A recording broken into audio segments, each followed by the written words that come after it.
चलिए student, chemical equilibrium का NCERT exercise का क्वेश्चन नंबर 7.4 क्वेश्चन में क्या पूछ रहा है वो, write the expression for equilibrium constant. Equilibrium constant means KC find करना है हमें। Equilibrium constant KC for each of the following reaction. कुछ रिएक्शंस उन्होंने दे रखी हैं, केसी का एक्सप्रेशन हमें फाइंड करना है। केसी का एक्सप्रेशन फाइंड करना है तो रिएक्शन दे रखी है 2NOCl reversible 2NO plus Cl2, इसमें सभी गैसेस है बेटा। सेकंड दे रखा है कॉपर नाइट्रेट, कॉपर ऑक्साइड बनना है, नाइट्रोजन डाइऑक्साइड गैस और ऑक्सीजन गैस। इसमें ये सॉलिड है और ये भी सॉलिड है, लेकिन ये गैस है और ये भी गैस है, ठीक है ना। तो एक बात बताना चाहूंगा यहाँ पर मैं, कोई भी वैल्यू कांस्टेंट लेने पर, कोई भी वैल्यू कांस्टेंट लेने पर उसकी पावर 0 आती है। कोई भी वैल्यू कांस्टेंट लेने पर उसकी पावर क्या आती है बेटा, उसकी पावर 0 आती है। और यदि किसी की पावर 0 आती है तो उसे हम 1 कंसीडर करते हैं। ये अगले क्वेश्चन में हम बताएंगे आपको, एक क्वेश्चन दे रखा है इससे रिलेटेड।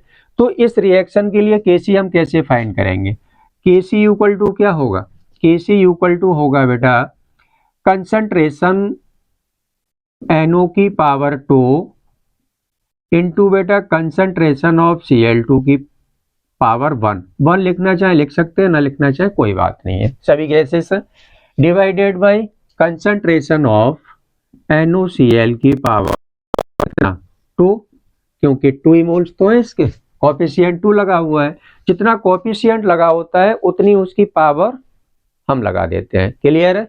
चलिए फर्स्ट का तो आंसर ये हो गया।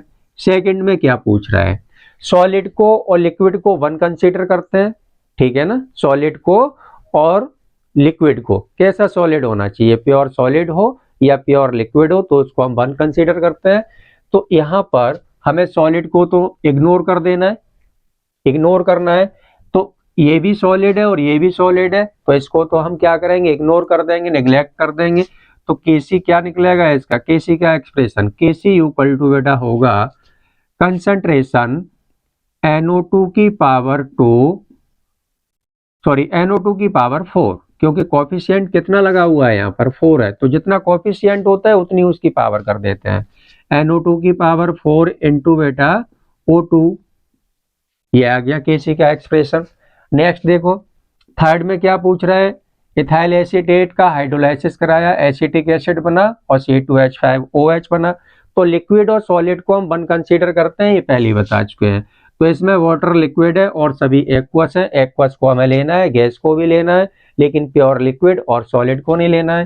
तो इसके लिए केसी क्या निकल के आएगा, केसी का एक्सप्रेशन।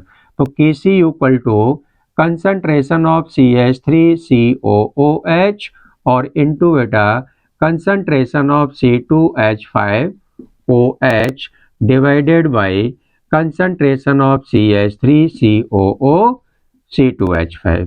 अब हमने इग्नोर किसको कर दिया, नेग्लेक्ट किसको कर दिया, वाटर को कर दिया, क्योंकि प्योर लिक्विड है वो। तो इसके लिए केसी का एक्सप्रेशन इस रिएक्शन के लिए ये हो गया। नेक्स्ट देखते हैं बेटा, इसमें Fe3 पॉजिटिव एक्वस है, OH भी एक्वस है, लेकिन ये सॉलिड है। तो सॉलिड के लिए क्या कंसीडर करते हैं, 1 कंसीडर करते हैं। तो केसी का एक्सप्रेशन क्या होगा, KC equal to 1 upon concentration of Fe3 positive into concentration of OH की पावर बेटा 3। इसके लिए केसी का एक्सप्रेशन ये निकल के आ गया। इसको तो हमने 1 कंसीडर किया है ना। चलिए आगे देखते हैं। I2 सॉलिड है, F2 गैस है और आयोडीन पेंटाफ्लोराइड भी गैस है। तो गैसेस को ले लेते हैं, सॉलिड को हम इग्नोर करते हैं। तो इसके लिए केसी का एक्सप्रेशन क्या होगा, KC equal to IF5 concentration of IF5 की power 2 divided by concentration of F2 की पावर बेटा 5। क्वेश्चन सॉल्व हो गया, इसको आप नोट करो।